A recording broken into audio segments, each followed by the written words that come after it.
Welcome to the Aspirant Network. This is a strategy video for all of Indian polity.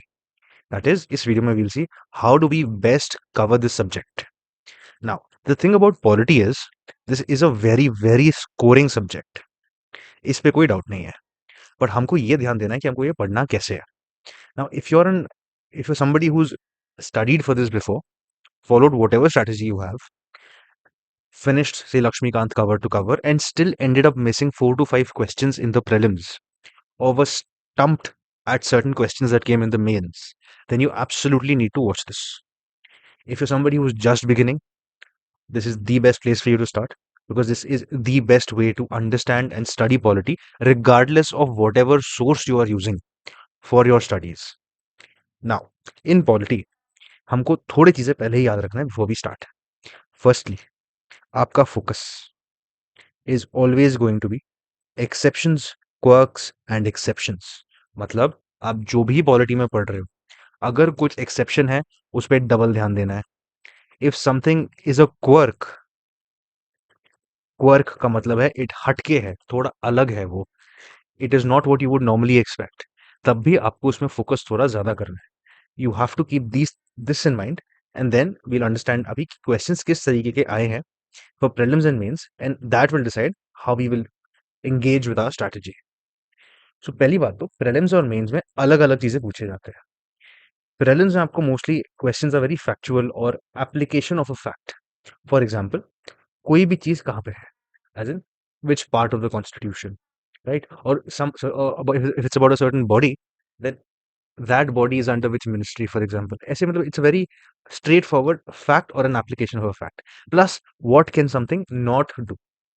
जैसे कि वो बोलेंगे कि governor can act, that any governor can act at his discretion with regards to something, and the fact would probably be that he cannot act with his discretion in that specific matter. So for you to know where he can apply his discretion is important, but also to know where he cannot is also very important. Of course, when it comes to the governor or president, अगर हम discretion की बात करते हैं, for most things they do not have discretion. तो यहाँ पे it would make sense to only study उनके पास कहाँ कहाँ discretionary power है, and etch it in our minds that बाकी जगह discretion allowed नहीं है. That is how you learn what somebody cannot do. Now on the other hand, जो mains है, यहाँ पे ज्यादातर पूछा जाता है कि ये इंस्टीट्यूशन जो है वो काम कैसे करता है. इसका मतलब है दिस बिकम्स इश्यू बेस्ड. कोई ना कोई इशू होगा उस बॉडी को लेकर, सो और दैट इंस्टीट्यूशन को लेकर. जैसे कि अगर जुडिशरी पे क्वेश्चंस आ रहे हैं, then the question will be about judicial independence or judicial backlogs or separation of powers. It will be an issue that you have to identify correctly and then give your verdict on. Obvious सी बात है, verdict prelims में नहीं पूछते, prelims आपको उसके body के बारे में पूछेंगे बस. सो आपको एग्जांपल्स भी दिए हैं, जैसे कि फैक्चुअल एंड किस टाइप के क्वेश्चंस आएंगे. जैसे यहाँ पे ये कोलिजियम जो बात कर रहे हैं, हम जुडिशियल कोलिजियम की बात कर रहे हैं, क्या वो सही है, क्या डिसेंट्रलाइजेशन असली में हुआ है, दैट इज अ क्वेश्चन. तो you have to think about it, you have to have studied about it, you should know points from both sides कि हाँ, decentralization has happened to a certain extent, and दूसरा side होगा but it still has a long way to go perhaps, and that you have to defend yourself. वो आराम से आप कर लोगे once you know all of the facts. Now for prelims आपको mostly you have to be very precise about the boundary, क्योंकि इसमें since exceptions are that important, so यहाँ पे the idea of using extreme statement को eliminate कर दो, काम उतना नहीं करेगा. आपको फैक्चुअली मालूम होना चाहिए, तब आप कर सकते हो. वेर एज मेन्स में आपको जो जो आप प्रीलिम्स में सीख रहे हो, जैसे अगर कोई आर्टिकल नंबर हो गया, जैसे डीपीएसपी आप सीख रहे हो, या कोई कोर्ट केसेस सीख रहे हो, वो आपको साइड करना पड़ेगा. साथ में of course data. So for example, अगर आप जुडिशियल पेंडेंसी की बात कर रहे हो, आपको बोलना पड़ेगा कि so and so cases are pending in the Supreme Court as per so and so data. ये आपको देना पड़ेगा ढंग से.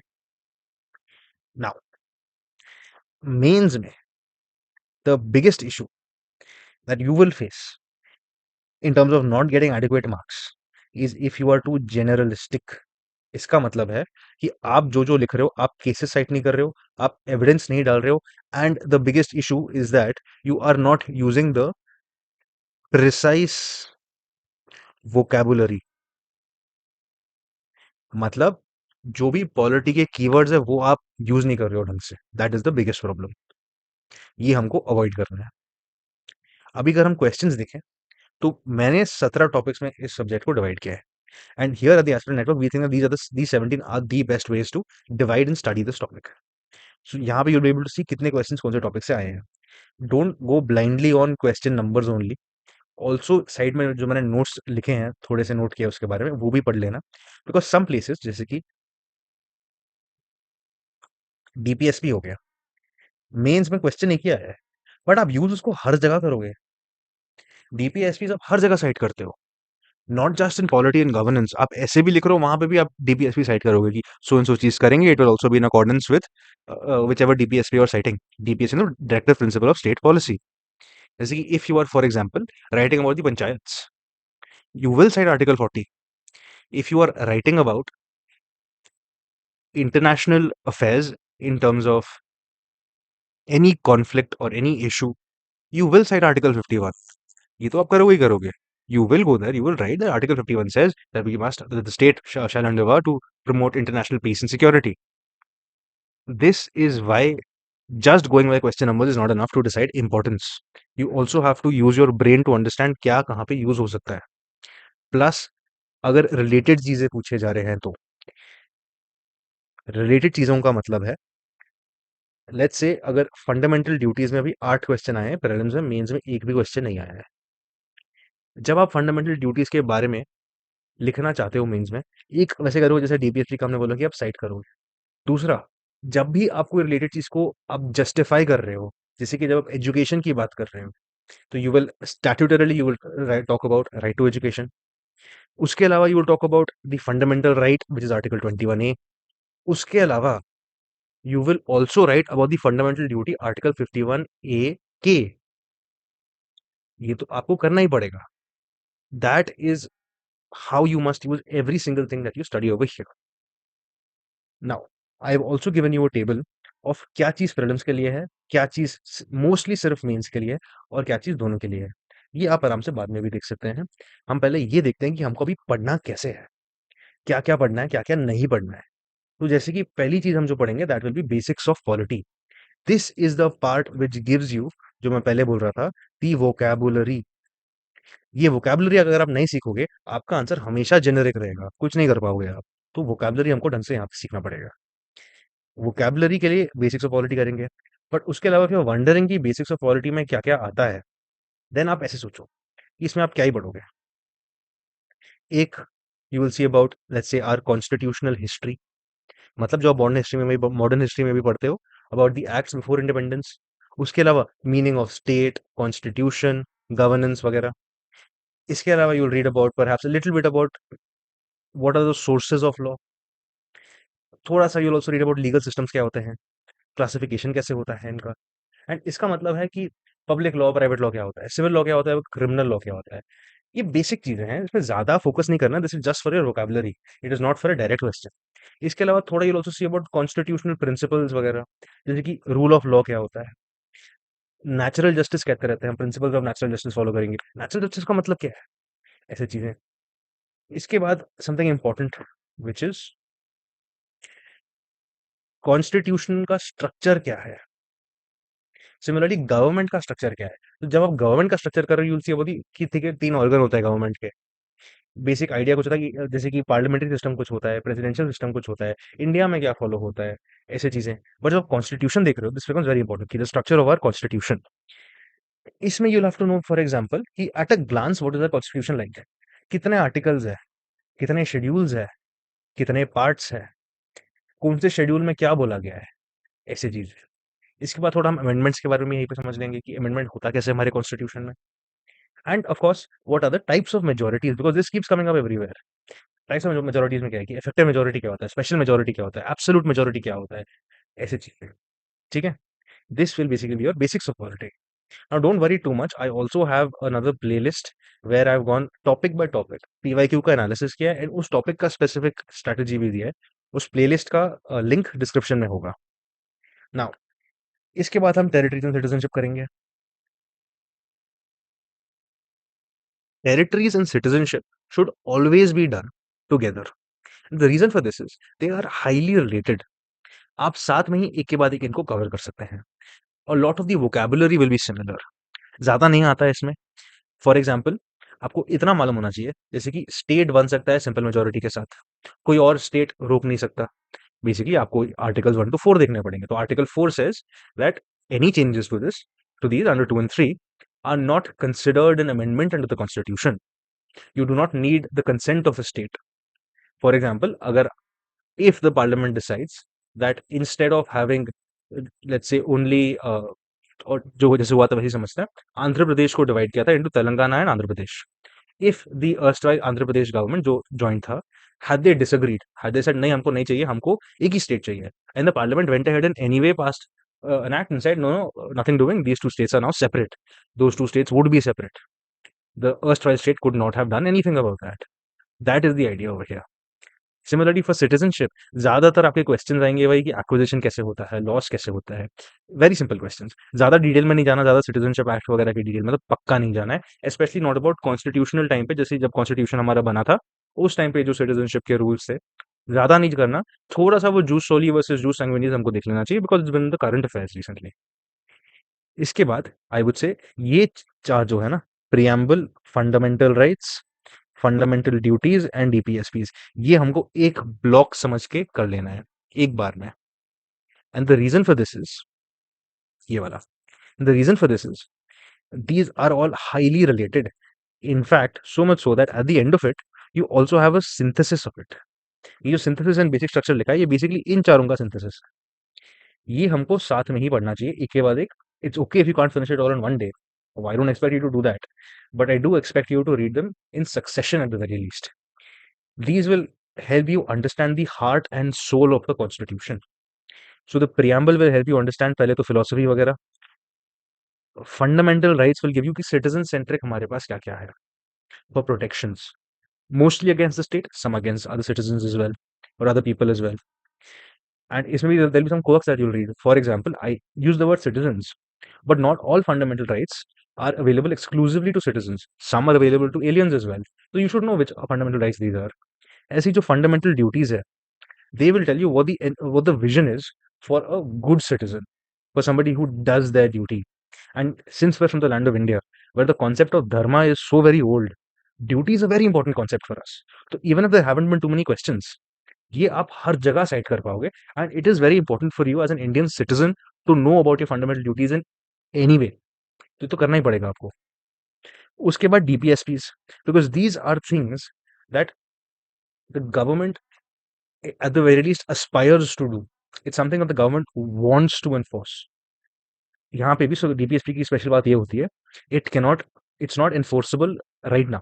जब कॉन्स्टिट्यूशन बना था डीपीएसपी थे उसमें उसने बताया था कि state will try to do so and so, but they did not make it enforceable because उस time we had to prioritize our funding। not everything could have been done ideally। हर जब पैसे limited है, problem ज्यादा है, because the British left us in absolute shambles, right? We needed to prioritize places where we invest। Anyway, that still makes it very important because इनका एक relationship भी आता है। Because when the government tries to implement a DPSP, it might not bode well for a fundamental right। तब क्या होगा, ये सब आप सीखोगे जब आप सिंथेसिस में आओगे, जब आप बेसिक स्ट्रक्चर के बारे में सीखोगे। इसमें एक फेमस वो केस जो आता है केसव भारती वाला केस, वो सब यहाँ पे आता है, मिनेर्वा मिल्स का कोयल आयर का Coelho case and all of that. तो ये हमको ढंग से करना है। इसके बाद you can move on to the executives. तो बेसिकली यहाँ पे हमारा शुरू हो जाता है the organs of the government, ये आपको नेक्स्ट करना चाहिए। इसमें आई वुड से अब सेंट्रल एग्जीक्यूटिव जो था, यूनियन एग्जीक्यूटिव और स्टेट एग्जीक्यूटिव, इनको अलग अलग पढ़ना है। इसमें आपका फिलोसफी क्या होना चाहिए, देखो यूनियन एग्जीक्यूटिव जो है उसका एक मिरर है स्टेट एग्जीक्यूटिव। मतलब एक तरीके से सोचो, एक सेंट्रल गवर्नमेंट होता है, एक स्टेट गवर्नमेंट होता है। Almost everything that happens in the central government उसका कुछ रिलेटेड चीज होता है in the state government. Centre में प्रेसिडेंट है, स्टेट में गवर्नर है, उनके थोड़े काफी सारे पावर्स भी सिमिलर होते हैं। सेंटर में प्राइम मिनिस्टर है, सेंटर में सॉरी और स्टेट में चीफ मिनिस्टर है, ऐसी चीजें।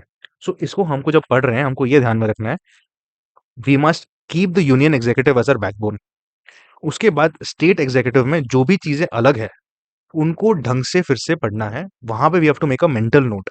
सो whatever are the differences, this is where you focus, this is where what you keep in mind। Nevertheless, I would still recommend that we do these two separately which is not what I am saying for legislatures and judiciary. Judiciary का तो system ही अलग है, बाद में देखेंगे अभी। इनको मैं सेपरेट इसलिए बोल रहा हूँ because of this, the president and the governor are very important. दोनों से बहुत सारे क्वेश्चन आते हैं। स्टेट एग्जीक्यूटिव से इनफैक्ट 2025 में ही आई थिंक 3-4 क्वेश्चन आ गए थे स्टेट एग्जीक्यूटिव से, इवन दो ओवरऑल उतने क्वेश्चन नहीं आए हैं। मतलब इसका इंपॉर्टेंस बढ़ रहा है, सो इसको हमको स्पेशली अलग से पढ़ लेना चाहिए। इसके बाद जब हम लेजिस्लेचर्स करेंगे, यहाँ पे भी सिमिलर सिस्टम है। यूनियन में हमारे पास पार्लियामेंट है, और स्टेट में हमारे पास स्टेट लेजिस्लेटिव असेंबली है और स्टेट लेजिस्लेटिव काउंसिल है। इनमें भी सिमिलर सिस्टम है, where almost everything is identical. Those things which are not identical, you must pay special emphasis on, you must pay special attention to, and remember those things. However, there are more similarities than there are differences. So this has to be done एक बार में। जब parliament पढ़ रहे हो तभी state legislative पढ़ना, आपको स्टेट लेजिस्लेटिव पढ़ना है, और तभी आपको रिलेटेड चीजें भी कर लेने हैं। जैसे कि इलेक्शंस के बारे में आप यहीं पे पढ़ लो, रिप्रेजेंटेशन ऑफ पीपल्स एक्ट के बारे में आप यहीं पे पढ़ लो, थोड़ा सा इलेक्शन कमीशन ऑफ इंडिया के बारे में आप यहीं पे पढ़ लो। आपका काम बहुत आसान हो जाएगा, because everything will be interconnected. After we done with this, then comes judiciary. अब जुडिशरी का सिस्टम क्या है, हमारे यहाँ पे इंटीग्रेटेड जुडिशरी है। मतलब जैसे कि यूएस में क्या होता है ना, यूएस में फेडरल कोर्ट्स होते हैं और स्टेट कोर्ट्स होते हैं। तो फेडरल मतलब उनका यूनियन, एक तरीके से यूनियन कोर्ट मान लो, फेडरल कोर्ट बोलते हैं उनको। अगर कोई फेडरल लॉ तोड़ा है किसी ने, उसका केस होगा फेडरल कोर्ट में, स्टेट कोर्ट टच भी नहीं करेगा। अगर किसी ने स्टेट लॉ तोड़ा है, तो उसका केस होगा स्टेट कोर्ट में। Even by appeal it will never reach the federal court, it is separated. हमारे में ऐसा नहीं है। We have our basic system of the courts, अगर आपको देखना है तो हमारे पास एक हायर जुडिशरी है, एक लोअर जुडिशरी है। हायर में सुप्रीम कोर्ट है और हाई कोर्ट है। लोअर में हमारे पास बेसिकली डिस्ट्रिक्ट कोर्ट्स आते हैं, और उनके नीचे भी थोड़े काफी सारे कोर्ट्स होते हैं। अभी district courts they have a lot of functionality or functional dependence on the high courts. Administratively, the high courts look after the district courts in the state. And overall, the Supreme Court is the highest appeal that is there. It is the highest court. However, it is still integrated. आपने अगर कोई भी जगह पे एक law तोड़ा है, in any village let's say, any district, आप अपील करते करते करते सुप्रीम कोर्ट ही पहुंचोगे। It will not matter if that law that you broke was that of a state law और if it was that of a parliamentary law, फर्क नहीं पड़ेगा। आपका प्रोसेस यही है। अब इसमें थोड़ी देयर आर सर्टेन क्वर्क्स, जैसे कि it is pre decided that certain cases will only be heard by certain courts. इसको कहते हैं original jurisdiction. And most of the times when there is original jurisdiction, there is also exclusive jurisdiction. मतलब सिर्फ वही court संभालेगा। जैसे कि जब दो स्टेट लड़ रहे हैं, तो सुप्रीम कोर्ट के पास उस मैटर को रिजॉल्व करने के लिए, उस मैटर के बारे में सुनने के लिए ओरिजिनल जुरिस्डिक्शन है। सिमिलरली अगर किसी ने कभी, मान लो स्टेट ने आपका फंडामेंटल राइट वायलेट किया है, आप कंप्लेंट करोगे। कंप्लेंट किसको करोगे आप? तो supreme court has original jurisdiction. आप डायरेक्टली सुप्रीम कोर्ट में जाके कंप्लेंट कर सकते हो कि ये स्टेट गलत कर रहा है। स्टेट मतलब सेंटर भी मान लो। डेफिनेशन ऑफ स्टेट इंपॉर्टेंट हो जाएगा, वो भी आप इसी में सीख लोगे। That the government has violated my fundamental right. Let's say आपका ट्रैवल खराब कर दिया है, सो आपका article 19 travel within India violate हो रहा है। आप कंप्लेंट करने जाओगे वहां पे, and you can directly go to the Supreme Court. But it is not exclusive. High court के पास भी जुरिस्डिक्शन है, तो आप पहले हाई कोर्ट भी जा सकते हो। That is the basic idea of original and exclusive. तो ये सारे क्वर्क्स आपको यहाँ पे ढंग से पढ़ने पड़ेंगे। एंड इसी में while you are studying judiciary, आपको लाइक हमने लेजिस्लेचर्स के टाइम पे, जैसे कि हम सोच रहे हैं कि हम इलेक्शंस भी करेंगे, वैसे ही जुडिशरी में भी आपको रिलेटेड चीजें करनी चाहिए। जैसे कि जो क्वाज़ी जुडिशियल बॉडीज होते हैं, ये भी हमको यहीं पे कर लेना चाहिए। एक ही बार में सब खत्म हो जाएगा। एंड मेन स्पेसिफिक चीजें, जैसे कि judicial pendency, judicial independence versus accountability, these things must also be covered here.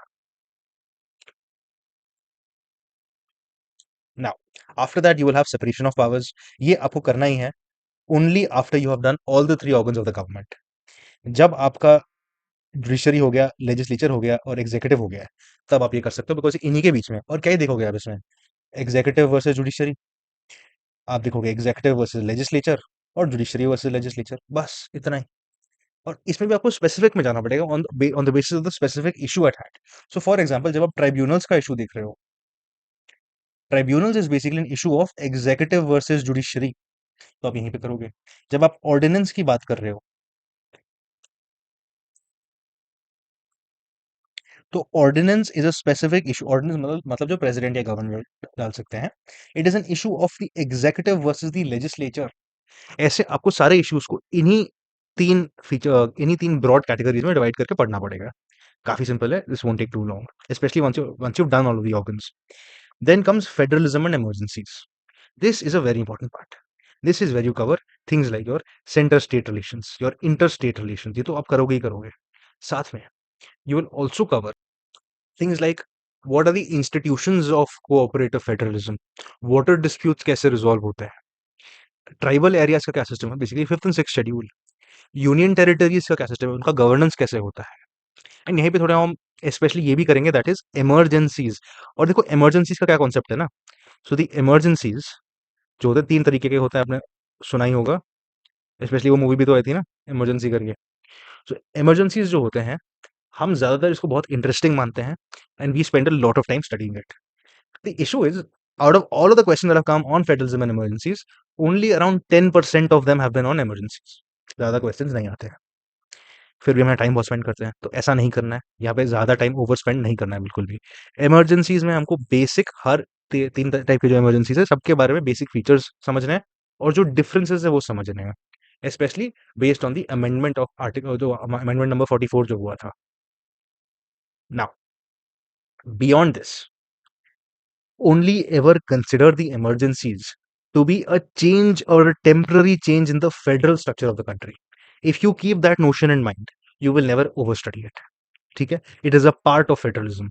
I have specifically said federalism and emergencies, and saying emergencies here would be redundant, but nevertheless I'm saying it just so that none of you get confused about ये कितना ज्यादा पढ़ने हैं हमको emergencies. All right. इसके बाद यहाँ तक हमने बेसिकली मोस्टली सेंट्रल गवर्नमेंट के बारे में देखा है, little bit obviously state government as well. ये वाला जो है ना local self government, now we go completely local. Completely local का मतलब है, इसमें we are only understanding two kinds of things. शुरू में two kinds of things are rural local bodies and urban local bodies. And in fact आप cooperatives भी यहीं पे कर सकते हो, cooperative societies. Even constitutionally they are placed adjacent to each other.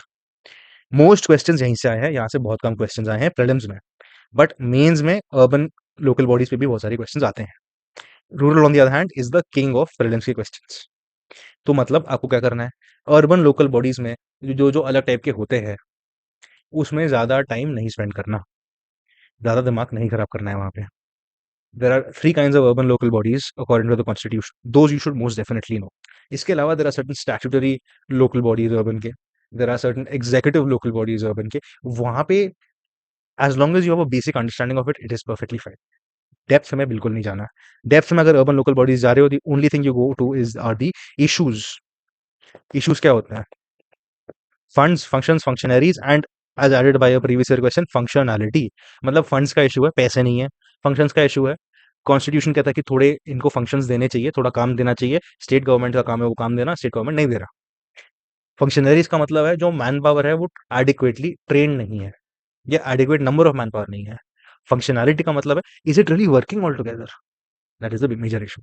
Same issue हमारा even in rural local bodies आता है। Rural local bodies on the other hand, मतलब पंचायती सिस्टम जो हमारा है वो ढंग से करना पड़ेगा, वहां से बहुत सारे क्वेश्चंस आते हैं। इसके बाद the last topic that you will be doing, ये एब्सोल्यूट लास्ट में करना है, are the bodies.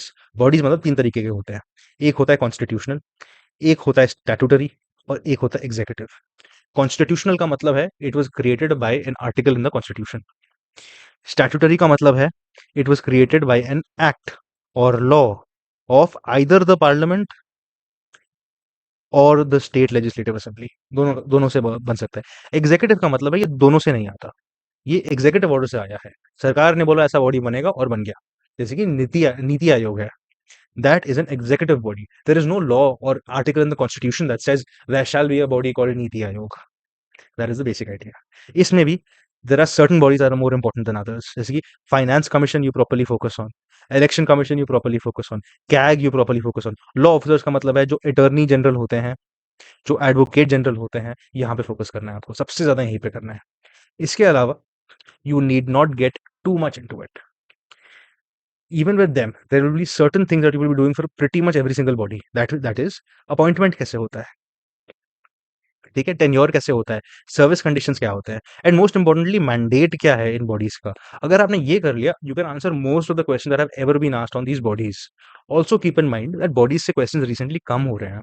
There haven't been too many questions recently, overall बहुत सारे क्वेश्चंस है लास्ट 30 इयर्स में। So this defines how you study this. In this very document, I've also given you a list of things that are very, very important, but not a lot of questions have come.